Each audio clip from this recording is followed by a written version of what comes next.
오늘 우리에게 주신 하나님의 말씀은 신약성경 사도행전 2장 말씀입니다. 사도행전 2장 1절에서 4절까지 말씀. 오순절 날이 이미 이름에 그들이 다 같이 한 곳에 모였더니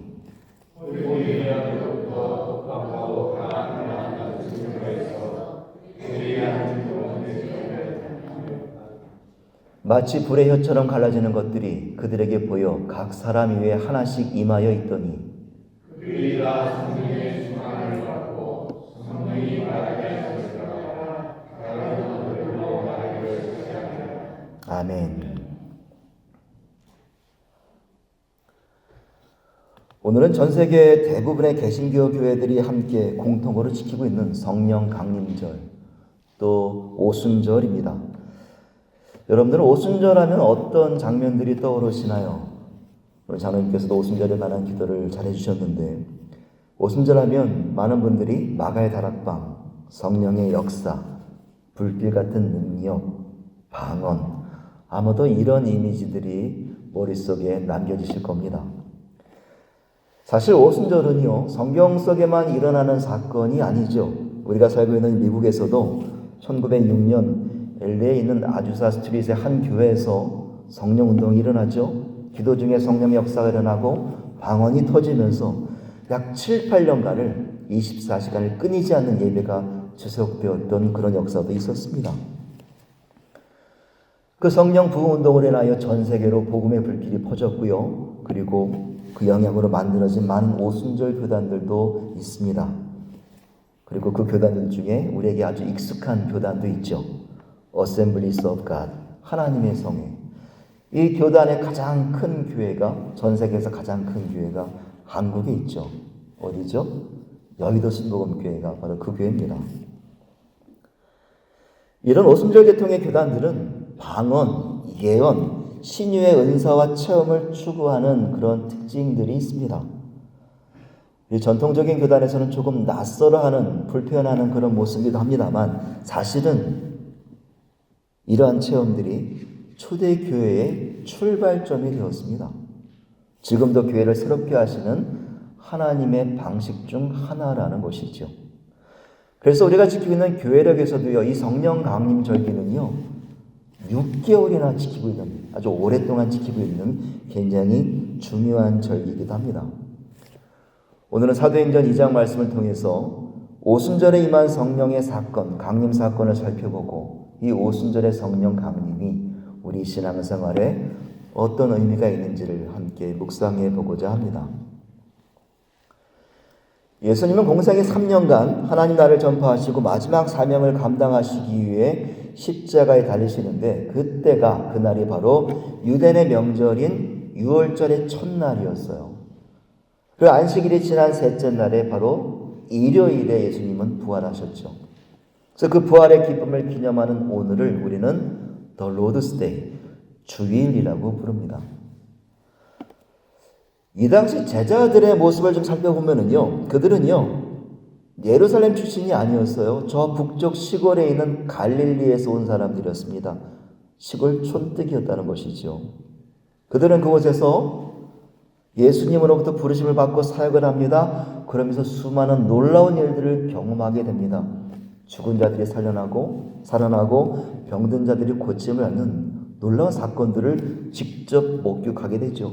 그러면서 예수님과 함께 하나님 나라에 대한 소망과 꿈을 꾸기 시작합니다. 그러면서 이들 마음에 자신감이 넘치고 자부심도 생겼을 거예요. 어깨도 올라가고 그리고 고개도 치켜들었을 것입니다. 그런데 예수님 마지막에 사역의 종착지였던 예루살렘이라는 곳에 도착하고 나서는요, 상황이 완전히 뒤바뀌는 거죠. 예수의 십자가 죽으심으로 인하여 그들은 정신적, 신앙적, 육체적 스승을 잃어버리게 됩니다. 게다가 로마 당국과 유대 종교 지도자들의 눈을 피해 숨어 지내야만 했습니다. 어떻겠습니까? 코가 쏙 빠졌겠죠. 어깨가 쭉 가라앉았겠죠. 충격과 두려움이 몰려왔습니다. 그들에게 예루살렘이라는 도시는요, 그 지역은 희망의 땅, 승리의 땅이 아니라 실패와 절망, 더 이상 일어설 수 없는 좌절의 지역이었다는 거예요. 부활하신 예수님께서는 40일 동안 이 땅에 계시면서 그 두려움에 빠져 있는 이들에게 사명을 주십니다. 너희는 가서 모든 민족으로 제자를 삼아 아버지와 아들과 성령의 이름으로 세례를 베풀어라. 가서 제자 삼으라. 제자 삼아라. 엄청난 지상 대명령을 그들에게 부여하시고 사도로 부르십니다. 그런데 그 제자들은요, 그 사명을 지금 받아들일 형편이 아니에요. 그게 뭐가 중요하겠습니까? 하루라도 빨리 이 패배의 도시 예루살렘을 떠나 자기가 살던 안식처 갈릴리로 도망가야 하는 그런 상황이었다는 것이죠. 그래서 예수님은 하늘로 승천하시기 직전에 이전부터 계속 말씀해 오셨던 약속을 하나 확인시켜 주십니다. 그 말씀이 사도행전 1장 4절에 있어요. 이 말씀 함께 읽어볼까요? 사도와 함께 모이사 그들에게 분부하여 이르시되 예루살렘을 떠나지 말고 내게서 들은 바 아버지께서 약속하신 것을 기다리라. 얘들아, 내가 이전부터 말해왔던 것 기억하지? 그것을 너에게 줄 거야. 그러니 그 약속 잊지 말고 예루살렘에 남아있어. 그리고 이어서 확신을 주시죠. 그리고 성령이 너에게 임하시면 너희가 권능을 받게 될 거야. 그러면 예루살렘과 온 유다와 사마리아와 땅끝까지 이르는 내 증인이 될 수 있어. 성령이 임하시면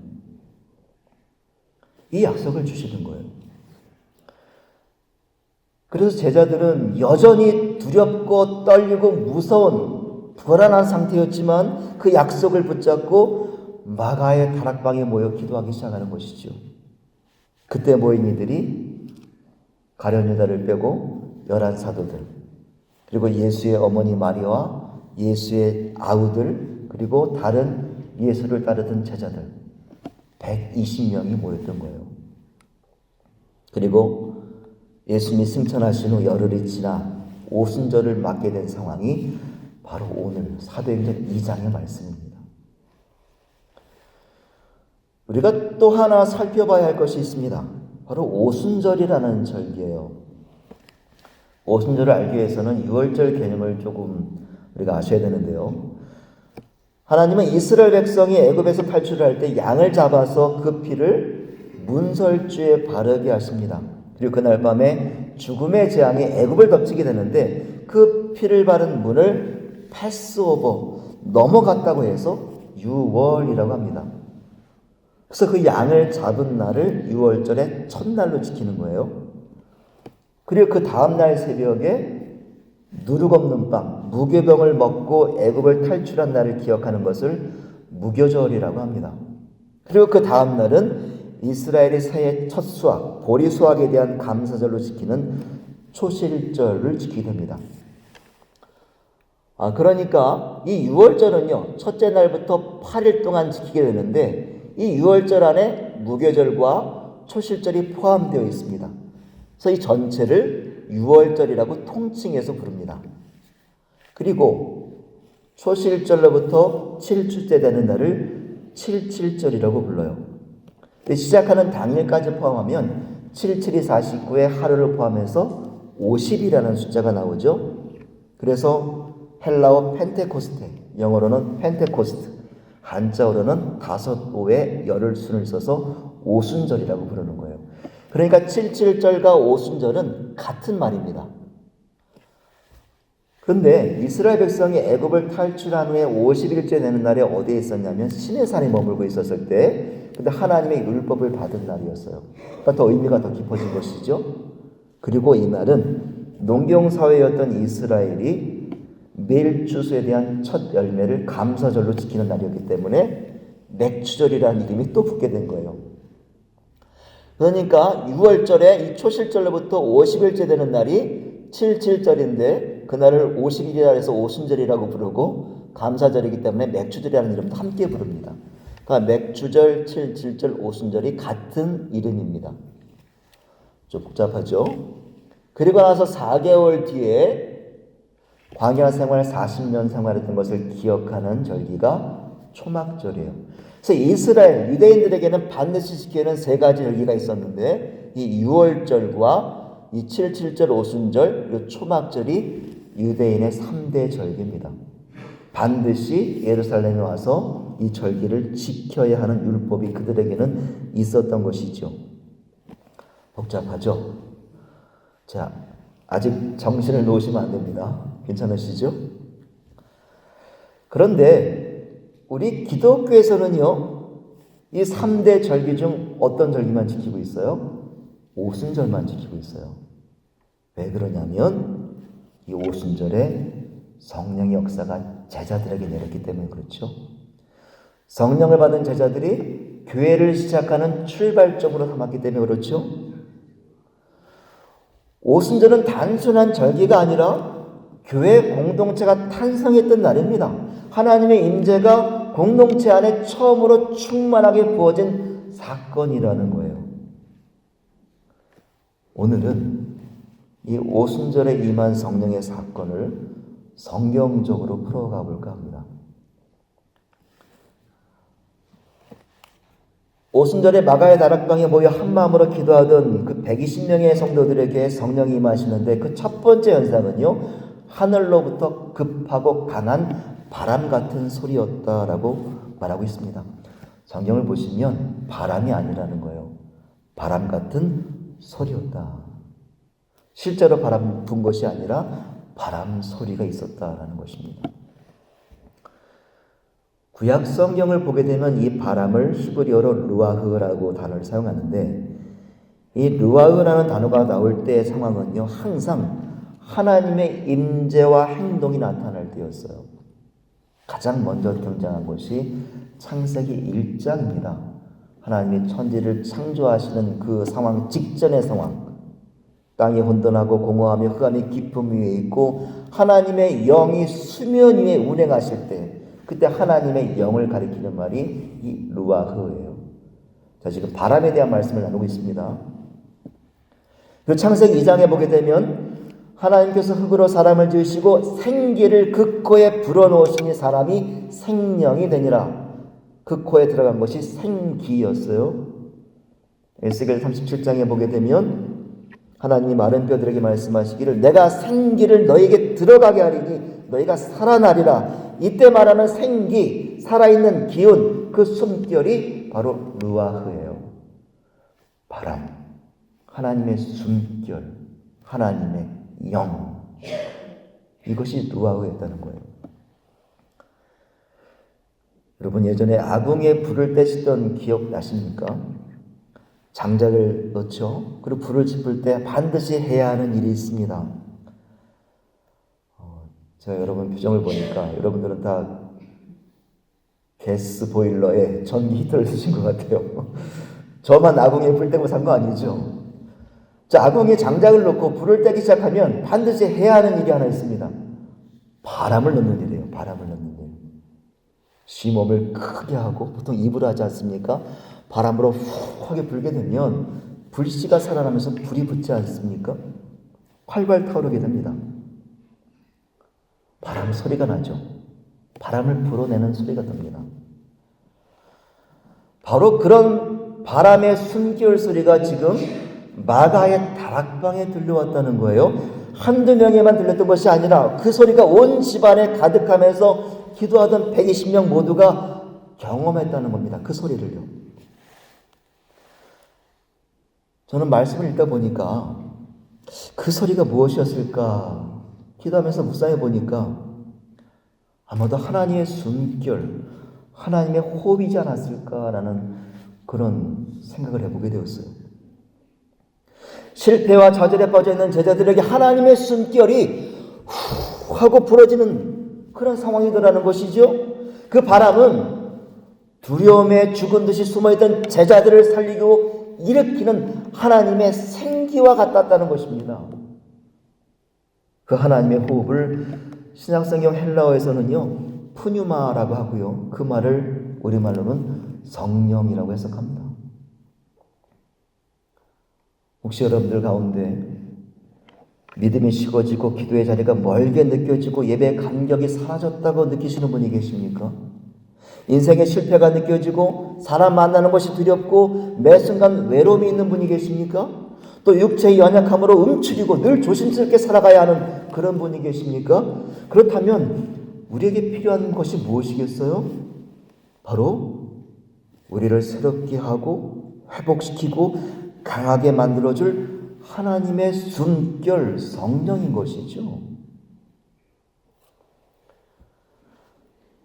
오순절에 역사하신 성령의 바람이 제자들을 일으켜 세웠고 이 땅에 교회가 출발하도록 만들었다는 것, 그것처럼 저와 여러분의 각 심령 위에 하나님의 숨결이 후 하고 불어오는 순간 우리 자신뿐만 아니라 우리 가정과 일터가 회복되고 강건케 될 줄로 믿습니다. 또한 무엇보다도 우리 로덴 교회 안에 하나님의 성령의 바람이 불어올 때 우리의 식어진 예배 열정이 다시 불지펴지고 주님의 놀라운 사명이 회복되는 놀라운 역사가 일어나게 될 줄로 믿습니다. 그 성령의 바람을 반드시 기억하고 경험하는 주인공들이 되시기를 간절히 축원합니다. 성령이 일어났던 두 번째 현상은요, 불의 혀처럼 갈라지는 것들이었습니다. 성령은 분명히 묘사합니다. 불은 아니지만 불꽃이 타오르는 모양이었다라는 거예요.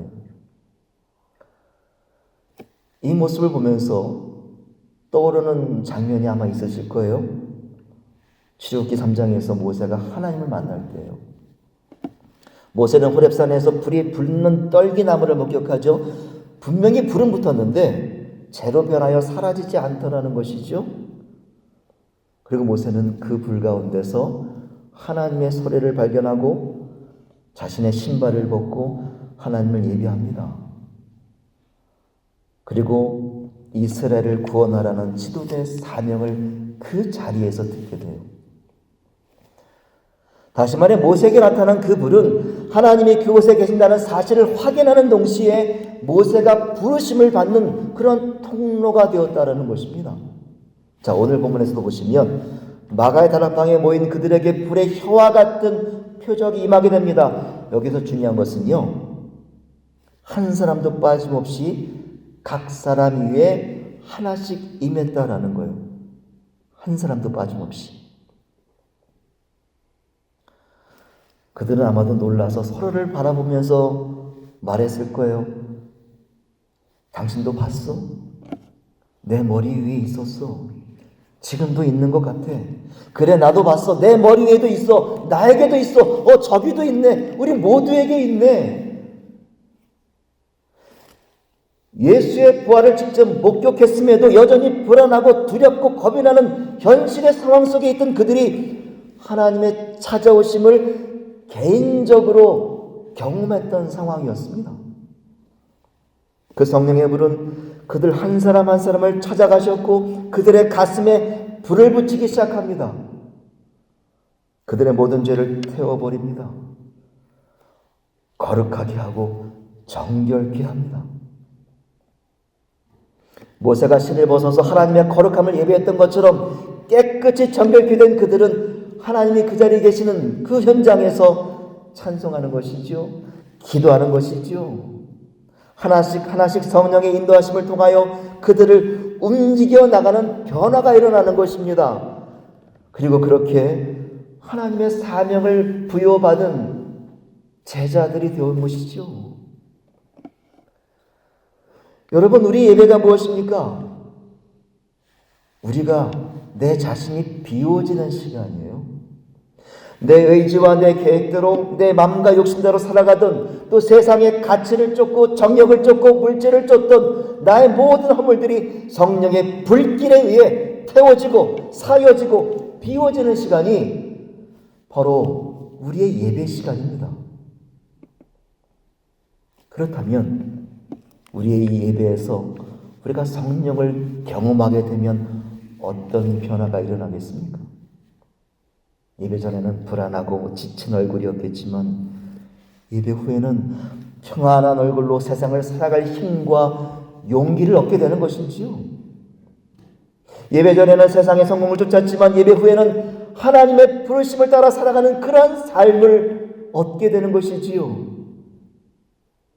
우리에게 약속된 하늘의 놀라운 그 소망을 사모하는 성도들로 변화하게 되는 것입니다. 그것을 가능케 하는 것이 바로 성령의 불을 통하여서라는 것입니다. 그 놀라운 일이 지금 그 다락방에 모여 있는 모두에게, 각 사람에게 임했다라는 것입니다. 얼마 전에 인터넷을 보다가 참 혼자 재미있는 이야기를 보고 혼자 낄낄거렸던 그런 이야기가 있어요. 문제입니다. 이 문제의 제목은 다음 문장이 의미하는 것은 무엇입니까? 라는 질문이에요. 맞춰보세요. 이것은 경상도 분들이 사용하는 언어랍니다. 자, 문제. 가가. 혹시 경상도 출신 계십니까? 네. 알고 계신가요? 그럼 조용히 해 계셔야 됩니다. 자, 경상도 억양으로 하면 어떻게 말씀을 드려야 되는 건가요? 장로님 좀, 예. 네, 김신자 목사님. 가가. 네. 저 혼자 연습하다가 이게 저도 잠깐 이상해지는 것 같더라고요. 가가. 저는 잘 모르겠습니다만 그 인터넷에 정답을 설명하는데 성이 가시인 사람이 가가 그것을 가지고 갔는데 가가 그 사람이 맞아? 가가 맞습니까, 장로님?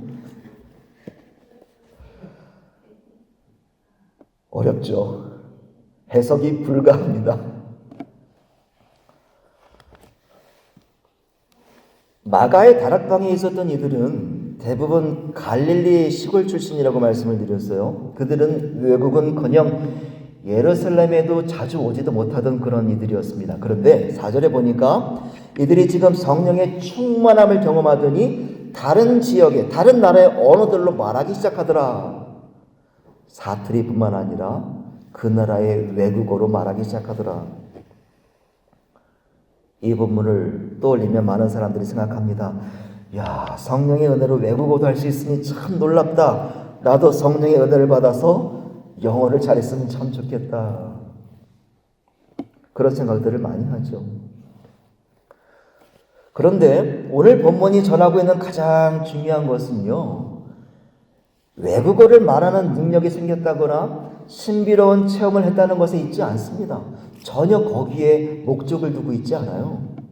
4절에 보면 성령이 말하게 하심을 따랐다는 거예요. 성령이 말하게 하심을 따랐다. 다시 말해 하나님이 그들의 입술을 열어 하나님이 하실 말을 전하게 하셨다는 것입니다. 여기에 지금 목적이 있는 거예요. 그들의 입술을 통하여 나오는 말은 이제 성령이 주관하는 언어가 되었다는 것입니다. 그들이 현재까지 지금껏 사용하던 말이 무엇이었습니까? 나는 할 수 없다 였습니다. 나는 두렵습니다 였습니다. 나는 숨어야 한다 였습니다. 아니 어쩌면 입을 열지 못하는 주저함도 그들에게 있었을 거예요.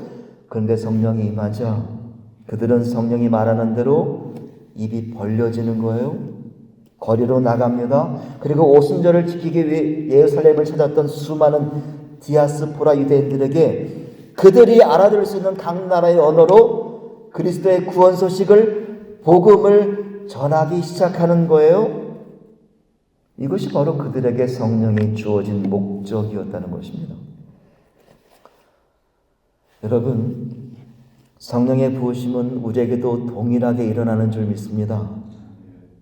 그렇다면 우리의 입술에도 변화가 일어나는 것이지요. 무기력과 침묵 속에, 나태함과 게으름 속에 갇혀있던 우리의 입술이 또 남을 비판하고 조롱하고 낙심시키고 분노하고 절망하는 언어들을 정죄함 없이 쏟아내던 우리의 입술이 성령이 우리 안에 충만하게 부어지면 그때부터 하나님의 거룩한 성령의 언어들을 쏟아내게 되는 것입니다. 내 옆에 있는 이들에게 용기를 주고 사랑을 베풀고 회복을 주고 더 나아가 놀라운 복음의 소식을 증거하는 입술로 바뀌게 되는 것입니다. 예전에 섬기던 교회 한 집사님이 이런 고백을 하시더라고요. 교회에 와서 말씀의 은혜를 받고 이제는 말씀대로 살아야지. 이제는 내가 말씀대로 살아야지 하고 결단한 후에 가장 먼저 만나는 시험대는 가정이나 일터가 아니더라는 거예요. 바로 저 예배당 문이라더랍니다. 분명히 예배에서는 은혜를 받았고 거룩한 삶을 살겠노라고 눈물을 흘리며 기도하며 다짐했는데 저 문만 나서면 예배 감격은 사라지고 저 문지방만 넘으면 내 입에 거룩함이 사라지더랍니다. 친교실에서 봉사를 하느니 마느니, 누가 밥을 싸가지고 가느니 마느니, 주차장에서 차를 빼느니 안 빼느니, 내 차를 누가 긁었는데 경찰을 불러야 하나 말아야 하나 그러더랍니다. 오늘 마가의 다락방에서 성령의 충만함을 경험한 제자들은 성령의 인도하심을 따라 적극적으로 변하기 시작합니다. 두려운 자에서 담대한 자로, 실패한 자에서 용기를 갖고 도전하는 자로, 남을 비판하고 조롱하는 자에서 그들을 격려하고 섬기는 자로, 무엇보다도 하나님이 나를 위해 하신 일을 입술로 증거하는 자로 살아가게 됩니다. 사랑하는 성도 여러분, 우리의 연약한 삶을 뒤바꿔 놓을 강력한 성령을 구하십시오. 저 예배당 문을 넘어가더라도 그 은혜가 사라지지 않는 충만한 성령을 요청하십시오. 하나님이 강하게 이끌어 가시는 성령을 받은 자들이 우리 로뎀 교회를 채우도록 간구하십시오. 2000년 전 마가의 다락방에 임했던 오순절 성령의 역사가 우리 모두의 삶을, 그리고 우리 로뎀 교회를 하나님의 계획대로 그 인도함을 받아 변화된 삶으로 이루어내게 하실 줄로 믿습니다. 그 놀라운 일들을 반드시 경험하시는 저와 여러분 모두가 되시기를 주님의 이름으로 간절히 축원합니다. 기도하겠습니다.